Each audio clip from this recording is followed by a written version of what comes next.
Iran जंग में अमेरिकी सैनिकों का हाल इतना ज्यादा खराब हो गया है कि वो अपनी जान देने को मजबूर हैं। ईरान के डर से अमेरिका के सैनिक समंदर में छलांग लगा रहे हैं। दोस्तों, मीडिया रिपोर्ट्स में अमेरिका के सैनिकों की हालत पर एक बहुत बड़ा खुलासा और एक बहुत बड़ी रिपोर्ट सामने आई है। इस रिपोर्ट के अकॉर्डिंग अमेरिका के 5,000 से ज्यादा सैनिकों की जान खतरे में है। ये सारे अमेरिका के ट्रूप्स यूएसएस अब्राहम लिंकन पर हैं। असल में ईरान जंग के खिलाफ अमेरिका का सबसे ताकतवर aircraft carrier USS Abraham Lincoln 9 महीनों से समुद्र में है। इस दौरान वो लगातार 250 दिन तक बिना जमीन पर आए समुद्र में रहा। इस जहाज पर करीब 5,000 से भी ज्यादा अमेरिकन ट्रूप्स और मरीन हैं और वो सभी 250 दिनों से भी ज्यादा जमीन पर नहीं गए हैं। इतनी लंबी तैनाती और इतने लंबे वक्त तक जहाज पर रहने की वजह से उनके लिए जो मुश्किल है वो बढ़ती जा रही है। पिछले गुरुवार को सैन डिएगो अमेरिका के एक शहर में एक बहुत बड़ी बैठक हुई। इसमें करीब 200 सैनिकों के परिवार के जो सदस्य हैं वो अमेरिका की नेवी के सीनियर अधिकारियों के सामने पहुंचे। रिपोर्ट के अकॉर्डिंग इन परिवारों ने जहाज पर बढ़ते खतरे को लेकर के अधिकारियों से सवाल किए हैं, कई खुलासे किए हैं। एक महिला ने एक्टिंग नौसैनिक सचिव हंग काओ से कहा कि उनके पति ने उसी दिन मैसेज किया था कि मुझे उम्मीद है कि मैं कल सुबह नहीं उठूंगा, यानी कि मेरी जान जा सकती है। एक और परिवार के सदस्य ने नौसेना के नेतृत्व पर परिवारों का भरोसा तोड़ने का आरोप लगाया है और कहा कि उन्होंने हमारे नेतृत्व के बीच का भरोसा तोड़ दिया है। रिपोर्ट के मुताबिक अमेरिका के सैनिकों की पत्नी ये बता रही हैं कि उनके पति ने तैनाती बार बार बढ़ाए जाने के बाद समंदर में कूदने की कोशिश करी है, यानी कि इतने लंबे वक्त तक जब यूएसएस अब्राहम लिंकन समंदर में रहा तो जो भी उसमें मौजूद सैनिक हैं वो उससे निकलने की कोशिश के लिए समंदर में कूदने का ट्राई कर रहे हैं, सुसाइड करने की कोशिश कर रहे हैं। यहाँ पर इन सेलर्स की और अमेरिकन ट्रूप्स की पत्नी ने कहा कि उनके पति पूरी तरीके से थक चुके थे और उन्हें अपने करियर को लेकर के डर लग रहा था। उन्हें ये लगता है कि उन्हें सेना से खराब रिकॉर्ड के साथ निकाल दिया जाएगा, सिर्फ इसलिए कि वो पूरी तरीके से थक चुके हैं और उनका 13 साल का करियर खत्म हो जाएगा। दोस्तों, यूएसएस अब्राहम लिंकन 21 नवंबर को सैन डिएगो से रवाना हुआ था, अमेरिका के शहर से रवाना हुआ था।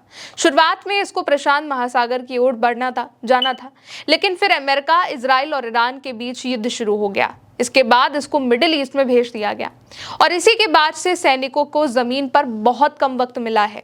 पिछले 9 महीने में कहा जाता है कि इस यूएसएस अब्राहम लिंकन में 5,000 से ज्यादा जो सैनिक हैं, नौसैनिक हैं, और उन्हें और मरीन को सिर्फ 2 दिन तक जमीन पर बिताने का मौका मिला है। एक बार दिसंबर में जब वो गुआम में रुके थे और दूसरी बार जुलाई में ओमान में। और वो जो ये तैनाती है ये पहले मई में ही खत्म होने वाली थी, यानी कि यूएसएस अब्राहम लिंकन को मई से वापस लौट जाना था, लेकिन फिर युद्ध जारी रहा।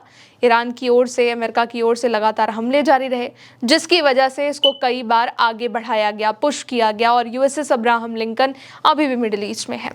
ये जो विमान वाहक पोत है अब ये ईरान के खिलाफ 5वें महीने से सैन्य अभियान में है और इतने महीने तक समंदर में रहने की वजह से अमेरिका के सैनिकों को सी सिकनेस हो रही है, डिप्रेशन हो रहा है और इसीलिए वो सुसाइड अटेम्प्ट कर रहे हैं। यहाँ तक कि जो बुनियादी सुविधाएं हैं, खाना है, पीना है और जो व्यवस्थाएं हैं उसके लिए भी उनको मुश्किल करनी पड़ रही है। फफूंद लगे शावर, खराब टॉयलेट्स, कई हफ्तों से बंद लॉन्ड्री मशीनें, लंबे वक्त तक गर्म पानी नहीं मिलना, ऐसा खाना जिसमें आधे कप चावल है, 2 टॉर्टिला रैप हैं। जहाज पर साबुन, डिओड्रेंट और टूथपेस्ट तक नहीं था। अप्रैल में तो जहाज पर मिलने वाले खराब और कम क्वांटिटी वाले खाने की तस्वीर भी सामने आई थी, जिसमें जेल से भी बदतर खाना अमेरिका अपने सैनिकों को परोस रहा था जो कि यूएसएस अब्राहम लिंकन पर थे। इसके अलावा पानी की कमी, फफूंद लगे शावर, खराब लॉन्ड्री मशीनें, ये भी शिकायतें लगातार आ रही हैं, रुकी नहीं है। उस वक्त रक्षा मंत्री पीट हेग्सेथ ने इन खबरों को फर्जी खबर कहकर खारिज कर दिया था, लेकिन अब खबर यह है कि इससे परेशान सैनिक समंदर में कूद रहे हैं और 6 से ज्यादा सेलर ने समंदर में कूदने की, अपने आप को, अपनी जान को खतरे में डालने की कोशिश करी, सुसाइड करने की कोशिश करी ईरान के डर से। लेकिन दोस्तों, अमेरिका की जो सेना है, यूएस सेंट्रकॉम है, वो इसको अभी भी गलत बता रहा है। सोशल मीडिया प्लेटफॉर्म एक्स पर एक रिपोर्ट में सेंट्रकॉम ने लिखा कि एयरक्राफ्ट कैरियर यानी यूएसएस अब्राहम लिंकन पर मौजूद किसी भी सैनिक की जान नहीं गई है और 3 अगस्त को जो एक नाविक जहाज से नीचे गिर गया था उसको तुरंत सुरक्षित बचा लिया गया था। अब्राहम लिंकन की ऐतिहासिक तैनाती के बारे में बड़े पैमाने पर गलत खबरें फैलाना वर्दी पहनने वाले सैनिकों और उनके परिवारों के साथ अन्याय है। लेकिन इसी के दूसरे पल खबर यह भी है कि अमेरिका के अधिकारियों ने यह भी कहा है कि अमेरिका यूएसएस जॉर्ज वॉशिंगटन विमान वाहक जो पोत है उसको अब मिडिल ईस्ट भेजने की तैयारी कर रहा है। ये पहले से तय रोटेशन प्लान के तहत यूएसएस अब्राहम लिंकन की जगह लेगा, यानी कि यूएसएस अब्राहम लिंकन की जगह अमेरिका अपना दूसरा aircraft carrier USS George Washington जो है उसको मिडिल ईस्ट में तैनात करने वाला है, क्योंकि लिंकन काफ़ी वक्त से लगभग 9 महीने से वहीं पर है और इस दौरान बहुत कम पोर्ट्स पर गया है, बहुत कम ज़मीन पर रुका है। इसे लेकर के अमेरिका की संसद जो है वहाँ पर भी जो सांसद हैं उन्होंने भी जहाज़ पर सैनिकों के रहने की स्थिति को लेकर के चिंता जताई है। और फिर ये रिपोर्ट जिसमें खुलासा हुआ कि अमेरिका के सैनिक अपनी जान देने की कोशिश कर रहे हैं और इसी को लेकर के कहा यह जा रहा है कि अमेरिका दूसरा एयरक्राफ्ट कैरियर मिडिल ईस्ट में उतारने जा रहा है।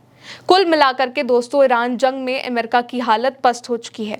अमेरिका के हथियारों का स्टॉक खत्म हो रहा है, अमेरिका के सैनिकों की जान खतरे में है। मिडिल ईस्ट में अमेरिका के बेसिस की हालत खराब हो चुकी है, कई बेसिस ध्वस्त हो चुके हैं, कई पैट्रियट मिसाइलें तबाह हो चुकी हैं, कई एयरक्राफ्ट खो चुके हैं, काफ़ी सारा नुकसान हुआ है। और अब अमेरिका के जो सेलर्स हैं, अमेरिका की जो मरीन्स हैं, अमेरिका के जो नौसैनिक हैं, अमेरिका के जो ट्रूप्स हैं, वो ईरान जंग में अपनी जान बचाने के लिए समंदर में छलांग लगाने तक की कोशिश कर रहे हैं और ये रिपोर्ट बहुत बड़ी है। फिलहाल आगे के जो भी अपडेट होंगे आप तक पहुंचाते रहेंगे। देखते रहिए उल्टा चश्मा यूसी। नमस्ते।